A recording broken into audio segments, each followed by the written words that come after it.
can we link in any way an attack on a synagogue on the holiest day of the Jewish calendar with what is going on in world affairs? I really think it's very, very important that those lessons are learned and we get proper transparency.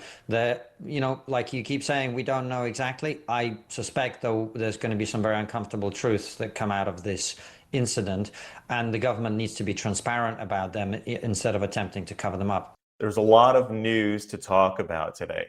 There's the horrific terror attack on a synagogue on Yom Kippur.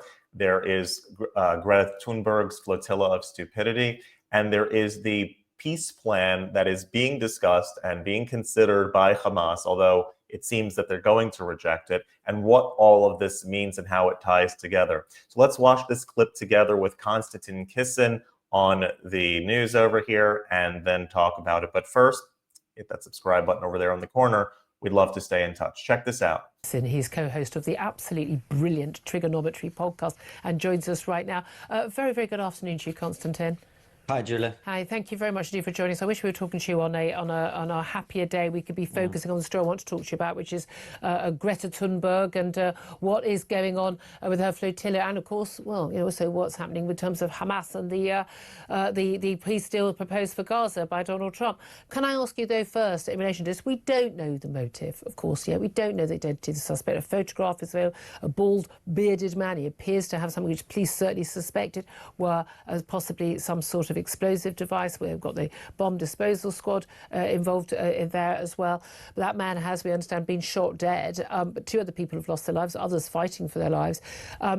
Without knowing the exact motives, the identity, can we link in any way an attack on a synagogue on the holiest day of the Jewish calendar with what is going on in world affairs?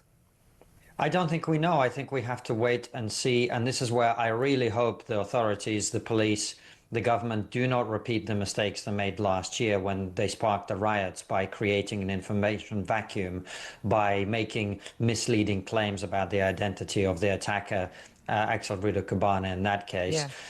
I really think it's very, very important that those lessons are learned and we get proper transparency. That, like you keep saying, we don't know exactly. I suspect, though, there's going to be some very uncomfortable truths that come out of this incident, and the government needs to be transparent about them instead of attempting to cover them up. Indeed. Well, look, let's talk about what we do know. And we do know that the flotilla that was supposedly going to bring aid, or not very much of it, I'm pretty sure, led by Greta Thunberg and others, that was supposed to be giving aid to people in Gaza, has been boarded by the Israeli forces. It's been claimed whether they were in international waters or in Israeli waters. That's been disputed.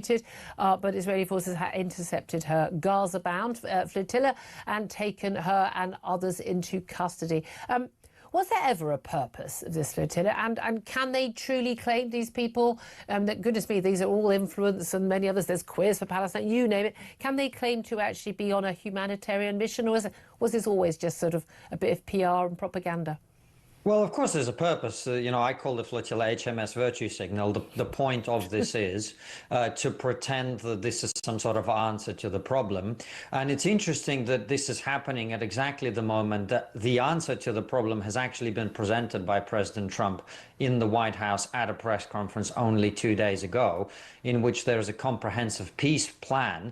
And the very people who have been screaming for the last 2 years to quote unquote stop the genocide are the ones that have either gone completely silent when that peace plan has been proposed, or in fact are encouraging Hamas to reject it. And it's important to understand what that peace plan involves. It's an immediate end to the war, is gradual Israeli withdrawal, the release of over 2,000 Palestinian detainees in exchange for just 20 Israeli hostages, delivery of aid, reopening of the Rafah crossing with Egypt, non-Israeli, non-Hamas administration of Gaza, an economic development package, non-displacement of Palestinians, no annexation, no occupation, and mediation between Israel and Palestine. In other words, if you have been calling for the end to the conflict for the last 2 years, and this has been put on the table and you are not actively calling for Hamas to accept it, I think it's fair at this point to conclude that you were never, ever interested in actual peace in the first place. Absolutely. And again, if you genuinely believe, and there's really no evidence for this,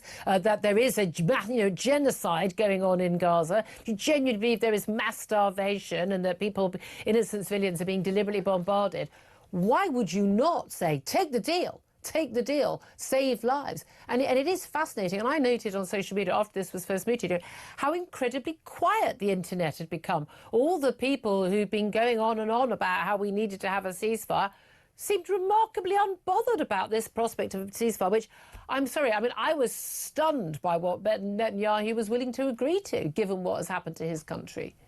Well, it is an extraordinary genocide where the people who are in charge of the country to which it's allegedly happening and all of their supporters want to extend it for as long as possible and refuse to put an end to it by simply, at this point, handing over 20 people who they're still holding captive. Yeah.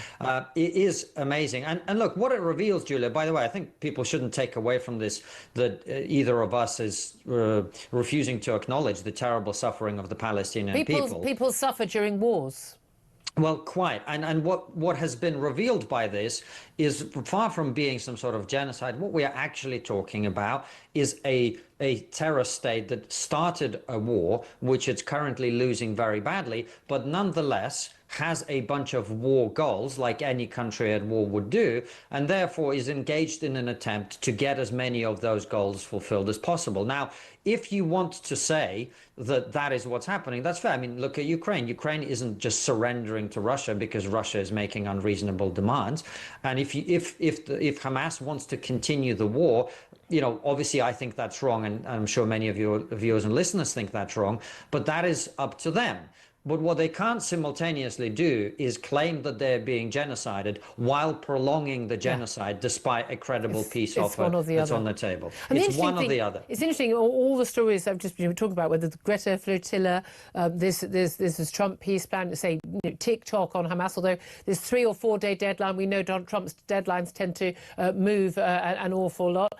Perhaps we'll given a shorter deadline, but there does seem to be some disputes between leaders on the ground in Gaza and those living in their multi-billion pound lifestyle apartments in Qatar. But that also tying in with whatever the motive, certainly an anti-Semitic attack. An attack on a synagogue is going to be an anti-Semitic attack. I don't think they just did. But this man didn't just like the architecture of the synagogue, did he? I think we can safely say. But tying those all together, when Israel is held to a higher standard than any other country in the world in terms of its ability to defend its nation, its own people, and to attack, a defensive attack back on those who have attacked them on October the 7th. We're coming up to that second anniversary in a matter of days.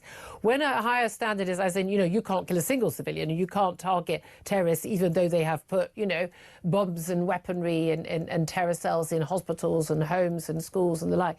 When they are held to a far higher standard than any other country in the world, and the virtue signalers get on their flotillas and wave their flags, is that in itself anti-Semitism? And does that in itself feed into the anti-Semitism that we are seeing clearly played out, not just on the streets of Manchester today, but in our universities, on the streets of London every other Saturday, on the streets of France, of Germany, of the Netherlands, of Sweden, of America and American campuses as well? Does this not all feed in? And where people say anti-Zionism or pro-Palestinianism has got nothing to do with anti-Semitism, that actually it does all tie in together?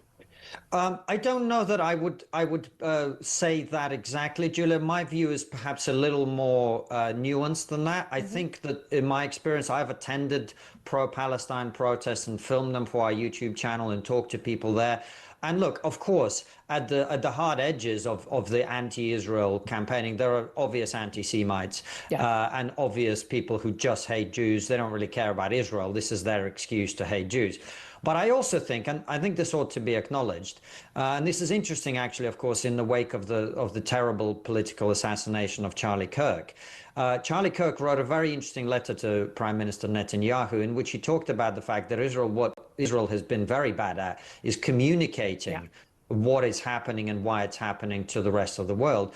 And I think one of the things that has been allowed to occur, there has been, as we talked earlier about the information vacuum that I think certainly contributed to the riots last year, and that is very important for the government to avoid in relation to this terrorist attack in Manchester.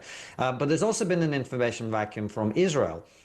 And the result is that well-meaning, not particularly knowledgeable or educated people who just see scenes of horror in a way that they've never been exposed to before, because this is really the first time you've had this highly urban combat happening in the age of the smartphone. They just go, well, I am seeing this horror on my phone and this must stop. And I don't think it's anti-Semitic that those people driven by their emotions then jump on a bandwagon into which they haven't done a lot of research. So I think we ought to distinguish between those two things. I couldn't agree with you more. Very good because point. we've got to win those people over to the argument, and the argument I think is going to be won over by the truth. The truth being, there is a peace offer on the table, and yet people are not seeming to be keen for Hamas to accept it. And that, I think, is very informative. And that maybe is actually part of the smart play from President Trump in this instance. He's offering, on the one hand, Make it clear. Konstanton Kisin, I could talk to you for ages. I absolutely love your podcast, Trigger Nob. They see all day long TikTok videos and Instagram reels of bad stuff going on. It's the first time that a war in an urban setting has been live streamed and just constantly bombarding people's phones all day long. And so, yeah, anyone who has a heart feels for what they see on their phones. But that emotion takes over what the details of the situation actually are, and people understandably are moved to want to stop that. I do hope that this peace talk plan, this ceasefire plan that was proposed the other day between President Trump and Bibi Netanyahu and agreed upon by much of the Arab world, will be something that sticks. And if it doesn't, it should really expose Hamas for the type of people that they are. I hope it's evident to more of these people when they say, well, wait a second, if there's a genocide happening and we need to do everything to stop the supposed genocide that's happening, why won't you take the agreement? All you have to do is give back the 20 live hostages that you have, and this is all essentially over.